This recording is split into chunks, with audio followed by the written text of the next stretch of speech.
नमस्कार। जनपक्ष में आपका स्वागत है। मैं हूं प्रियदर्शन। दोस्तों, मैं अमूमन तात्कालिक राजनीतिक घटनाओं पे टिप्पणी करने से बचता हूं। एक तो मेरी अपनी दिलचस्पी इनमें कम है, दूसरे मुझे लगता है कि जो तमाम सूचना माध्यमों का शोर है उसमें छन छन के तरह तरह की खबरें लोगों तक पहुंचती हैं। इनमें किसी गंभीर बात के लिए अवकाश नहीं है। लेकिन तब भी कई ऐसे मुद्दे आते हैं जो लगते तात्कालिक हैं, लेकिन जिनके दीर्घकालिक दूरगामी असर होते हैं। ऐसा ही एक मुद्दा बिहार से नीतीश कुमार की विदाई का है। अब वो राज्यसभा के सांसद होने जा रहे हैं और जो दिल्ली से ट्वीट किया गया है उसमें बताया गया है कि खुद वो चाहते थे कि वो विधान परिषद के सदस्य रहे, लोकसभा के सदस्य रहे, कभी राज्यसभा में नहीं आए। ये ऐसी लचर दलील है जिस पे किसी को भरोसा नहीं होगा। तो आखिर बिहार क्यों छोड़ रहे हैं नीतीश कुमार? एक तो सवाल ये है, और दूसरा मेरी निगाह में उससे बड़ा सवाल ये है कि आखिर नीतीश कुमार की विदाई का मतलब क्या है? नीतीश कुमार के जाने से क्या खत्म हो जाएगा? क्योंकि पिछले 20 वर्षों को 2005 में नीतीश पहली बार यानी मुख्यमंत्री तो 2000 में भी बन चुके थे वो, लेकिन वो बड़ी एक दिन की सत्ता थी उनकी। पहली बार निर्णायक ढंग से 2005 में उन्होंने कुर्सी हासिल की। बीच में जीतन राम मांझी को अपनी मर्जी से वो कुर्सी सौंपी, बाद में दोबारा उसको उन्होंने अपने पास ले लिया और कुल मिलाकर 20 साल बिहार में नीतीश युग के कहलाते हैं। हालांकि असल में ये नीतीश युग कहना इसको ठीक नहीं है। ये पूरा लालू नीतीश युग है, जिसको आप चाहें तो कह सकते हैं सामाजिक राजनीति का दौर, सामाजिक न्याय की राजनीति का दौर। इस सामाजिक न्याय की राजनीति की अपनी विडंबनाएं रही, कुछ लालू यादव के समय की, कुछ नीतीश कुमार के समय की। लेकिन इस पूरे दौर ने, जो शायद 1990 से शुरू हुआ माना जा सकता है, बिहार की राजनीति को हमेशा हमेशा के लिए बदल दिया।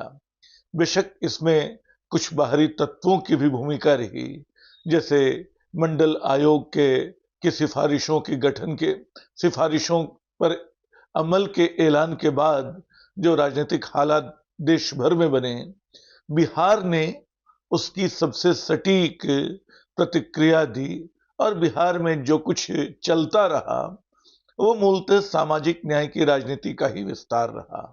फिर दोहराता हूं अपनी विडंबनाओं के साथ। नीतीश कुमार पे आते हैं। नीतीश कुमार की राजनीति के 3 तत्व मुझे लगते हैं, या नीतीश कुमार के पूरी शख्सियत में जो मुझे दिखाई पड़ता है, 3-4 चीजें दिखती हैं। एक तो अगर मैं उनको सूत्रबद्ध करना चाहूं तो एक तो विफलता से सफलता की ओर। ये बात मैं क्यों कह रहा हूं? अमूमन यानी 1972 से उनकी राजनीति शुरू हो गई थी। पहली बार कहते हैं कि वो बिहार के हॉस्टलों में खराब खाने का मुद्दा लेकर उन्होंने प्रदर्शन किया था इंजीनियरिंग कॉलेज में पढ़ते हुए, और वहां से राजनीतिक उनकी परवान चढ़ी। जेपी के आंदोलन में लालू यादव और दूसरों के साथ वो शामिल रहे, लेकिन लगातार चुनाव हारते रहे।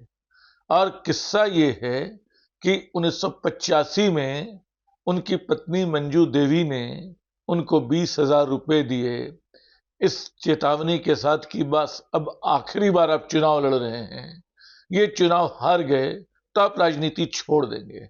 नीतीश ने मान लिया था कि छोड़ देंगे। क्या इत्तेफाक है कि वो चुनाव वो जीते। हालांकि इत्तेफाक नहीं था। 1985 तक आते आते चीजें काफी बदल चुकी थीं और वो एक तरह का जो चक्का चल रहा था राजनीति का, उसमें उनकी कामयाबी काफी लगता था कि सहज संभव है। 1987 में वो बाढ़ लोकसभा से जीते चुनाव, सीधे लोकसभा पहुंचे और वहां देवीलाल के मातहत वीपी सिंह की सरकार में कृषि राज्य मंत्री हो गए।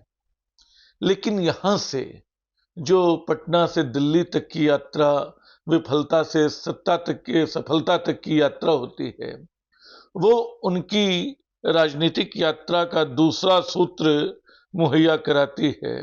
वो ये है कि सिद्धांत से समझौतों की ओर की यात्रा।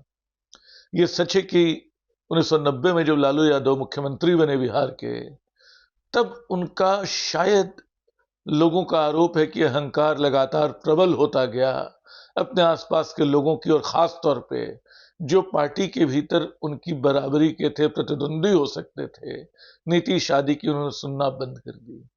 लेकिन नीतीश ने उनसे लड़ने का क्या तरीका निकाला? जो आरोप जातिवाद का वो लगाते थे लालू यादव पे, लगभग उसी की शरण ली। पहली बार 1994 के आसपास वो कुर्मी नेताओं के, कुर्मी जाति के सम्मेलन में शामिल हुए और वहां से लालू यादव की आलोचना की, और फिर समता पार्टी बनाते हुए सीधे सीधे बीजेपी से समझौता किया। उसमें भी दिलचस्प है कि 95 का चुनाव समता पार्टी ने अकेले लड़ा था और 310 में 271 सीटें वो हार गई थी। जमानत जब्त हो गई थी उसके उम्मीदवारों की। फिर नीतीश को लगता था कि अब तो कुछ नहीं बचा, लेकिन यहां से समझौते का रास्ता शुरू हुआ और उन्होंने फिर बीजेपी के साथ तालमेल किया। सफलता की नई कहानी खुलती गई, धीरे धीरे वो बढ़ते गए। अगले 10 साल में 2005 आते आते उनको इस सफलता की, इस समझौते की पूरी कीमत मिली। वो बिहार के मुख्यमंत्री थे। ये सच है कि बिहार को लेकर उन दिनों जंगल राज का मुहावरा प्रचलित था। हालांकि मैं उन दिनों काफी दूर तक, साल 2000 तक तो बिहार का ही नागरिक था। झारखंड तब बिहार से अलग नहीं हुआ था, और मुझे तब भी लगता था कि इसमें थोड़ा अतिरेक है। बहरहाल जो धारणा थी, जिसमें अपहरण उद्योग चल रहा था, जिसमें जमीन कब्जे की भयावह राजनीति चल रही थी, और जिससे पटना वटना के लोग बुरी तरह परेशान थे, जो अगड़ा मध्यवर्ग है बुरी तरह परेशान था, नीतीश के आने से इन सब पे थोड़ी लगाम लगी, उसको थोड़ी राहत मिली। बिहार की कानून व्यवस्था सुधरी। नीतीश कुमार ने एक बड़ा काम किया। लड़कियों को साइकिल बांटने की जो उनकी मुहिम थी, वो रंग लाई। बिहार में स्त्री सशक्तिकरण की दिशा में ये एक बड़ी छलांग थी। मुझे याद है कि जब मैं कॉलेज स्कूल में पढ़ता था, तो बहुत कम लड़कियां, शायद ही कोई लड़की साइकिल से स्कूल जाती थी। हालांकि मैं रांची में रहता था, जो फिर भी कई मायनों में बिहार से के बाकी जिलों से थोड़ा बेहतर था। वहां आदिवासी लड़कियां साइकिल चलाती थीं कई बार, लेकिन तब भी उनकी तादाद बहुत कम थी। हम पाते हैं कि 21वीं सदी के दौर में वो तादाद बड़ी तेजी से बढ़ती है, और निश्चित तौर पे इसमें नीतीश कुमार की योजनाओं का एक हाथ है। और इसी हाथ ने बाद के दौर में उनको, जो आखिरी चुनाव 2025 का उन्होंने लड़ा, उसमें उनको कामयाबी दिलाई। जो उन्होंने 10,000 रुपए बांटे एक तरह से चुनाव के पहले स्त्री उद्यमिता को बढ़ावा देने के नाम पे, वो उनकी बड़ी कामयाबी का राज माना जाता है। और भी वजहें होंगी, लेकिन ये सच है कि नीतीश कुमार ने अपनी साफ सुथरी छवि बनाए रखी, समझौते लगातार करते रहे, समाजवादी सिद्धांतों को भूल गए। जैसे कई बार मुझे लगता है कि 2002 में जब गुजरात में दंगे हुए थे, तब रामविलास पासवान ने एनडीए छोड़ दी थी। मुझे लगता था कि शायद नीतीश कुमार भी ये हौसला दिखाएंगे। नीतीश कुमार बने रहे, वो अपना काम करते रहे। मुझे याद है कि जब वो अटल सरकार में, अटल बिहारी वाजपेयी की सरकार में कृषि मंत्री थे और रेल मंत्री थे, दोनों अवसरों पे मुझे आकाशवाणी की ओर से उनके इंटरव्यू करने का मौका मिला था, और मैंने पाया कि अपने मंत्रिमंडल के कामकाज को लेकर वो बड़े सजग हैं। उनको अपने फैसलों की, वहां होने वाले फैसलों की ठीक से जानकारी है, उसका वो सही जवाब दे पा रहे हैं। तो एक कुशल, जिसको सुशासन बाबू का तमगा बाद में दिया गया जिनको, तो प्रशासनिक समझ नीतीश कुमार में थी, उन दिनों दिखाई पड़ती थी। लेकिन राजनीतिक तौर पे नीतीश लगातार पीछे हटते जा रहे थे।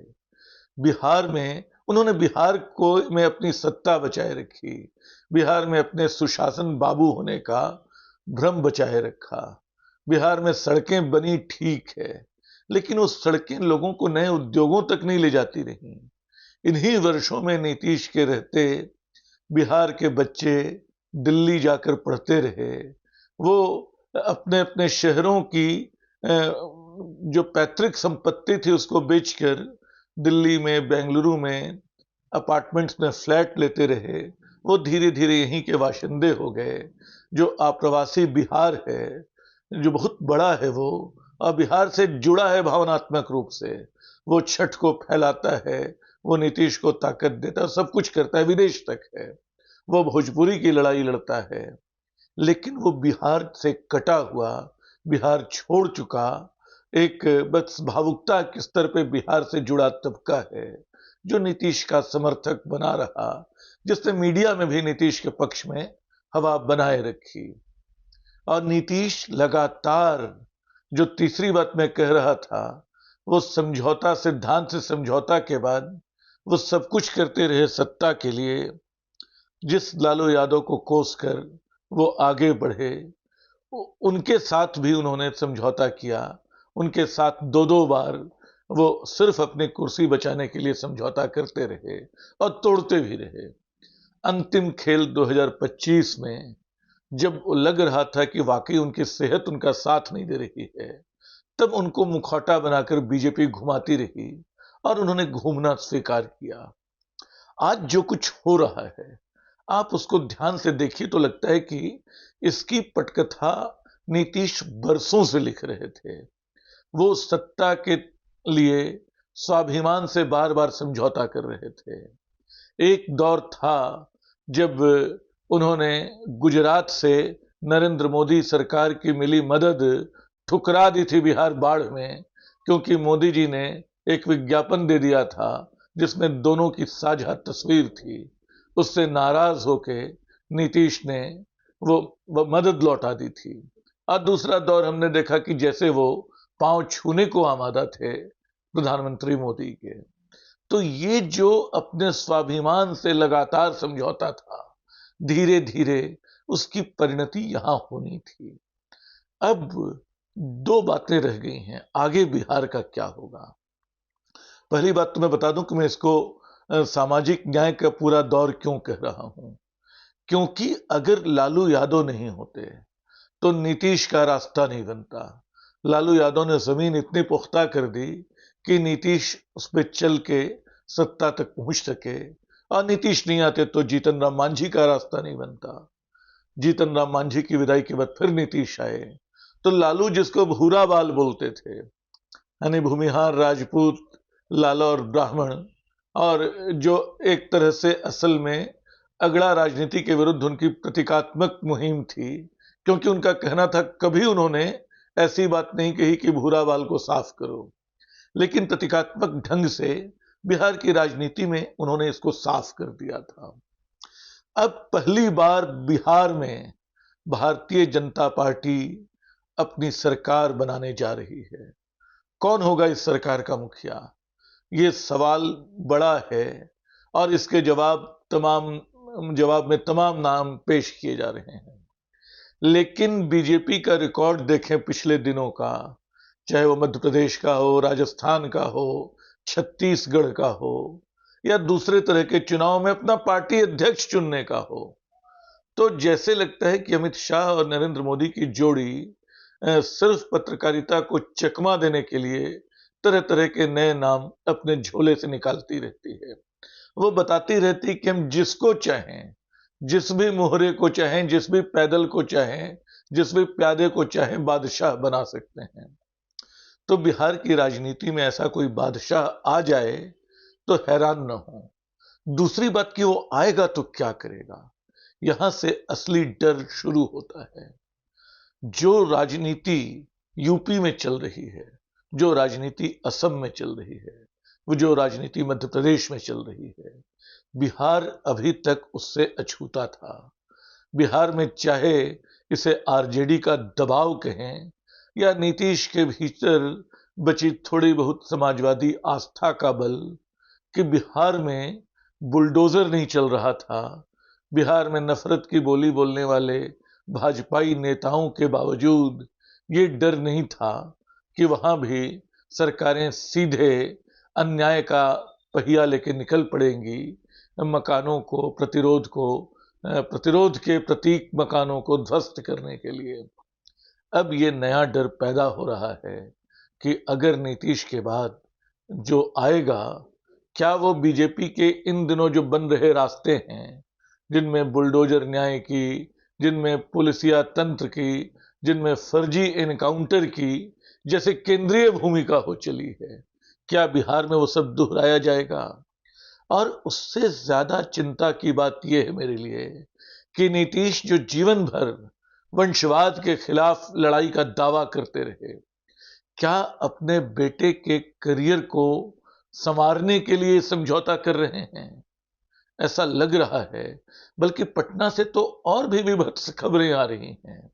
सोशल मीडिया खंगालिए तो ऐसा लगता है जैसे नीतीश कुमार के बेटे निशांत किसी बड़े स्कैंडल की गिरफ्त में आने वाले थे, जिससे बचाने का सौदा करते हुए नीतीश कुमार को दिल्ली आने के लिए मनाया गया है। मैं नहीं जानता हूं इस खबर में कितनी सच्चाई है, लेकिन ये अफवाह चल रही है जो बताती है कि राजनीतिक मामलों में अमित शाह की क्या साख रह गई है। जैसे हर फैसला समझौते से, सौदे से, जोर जबरदस्ती से, ईडी और सीबीआई की मदद से हो रहा हो। अगर ये है तो वाकई दुखद है, त्रासद है। और नीतीश कुमार राज्यसभा में भी किस तरह रहेंगे, किसकी निगरानी में रहेंगे, कैसे बीजेपी उन पर नजर बनाए रखेगी, जेडीयू का आगे क्या होगा, क्या जेडीयू के भीतर कोई आत्मसम्मान वाला नेता नहीं है जो स्थिति को रोक सके? ये सारे सवाल जो हैं आने वाले दिनों के लिए बचे हुए हैं। बिहार का क्या होगा, ये सबसे बड़ा सवाल है। अभी देखते रहिए राजनीति क्या करवट लेती है। फिलहाल शुक्रिया।